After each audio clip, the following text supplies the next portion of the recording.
As the Davis administration looks to its first year in office, the Commonwealth Observer Group, tasked with overseeing the historic election, has released its final report with the glossy conclusion that the September 16th poll day was credible, inclusive, fair, and transparent.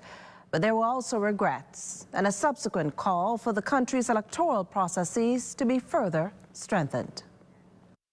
From as far back as one can remember, the Bahamas has been lauded for its free and fair elections, and this even in the case of considerable challenges in the face of a snap election, the aftermath of 2019's hurricane, and the ever-present coronavirus pandemic. But as the Commonwealth Observer Group cited in its 71-page report, there were shortcomings, and the very same ones of 2017. The group then has repeated its call for the establishment of an independent election management body in order to strengthen adherence to international good practice. There's also the call for legislation governing the registration of political parties and the regulation of campaign finance. Now, if we were to dive deeper into each, the group believes the statutory and regulatory framework of the Parliamentary Registration Department, or PRD, should be amended to ensure its functional independence and to strengthen its operational and administrative capacity. This way, it can fully exercise its oversight and management. Further, a substantive parliamentary commissioner should be in place before an election, and if the need to appoint an acting commissioner arises, this is formalized as soon as possible. And here's why that's even an issue.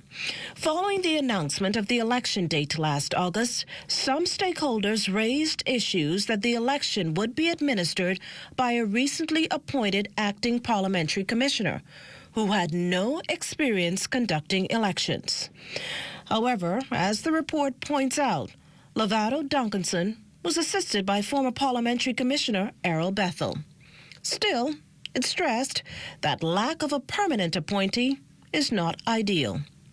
The group also sees the need for robust voter education and civic education materials to ensure voters are empowered to make informed choices on elected representatives and hold them accountable. Meantime, parties and candidates subscribe to a code of conduct that condemns character assassination, cyberbullying, and slander. Now, as for the actual voting, counting, and results process, the PRD is asked to consider using translucent ballot boxes and numbered security seals. Further, tamper-proof bags rather than paper envelopes should be used to store ballot papers before counting.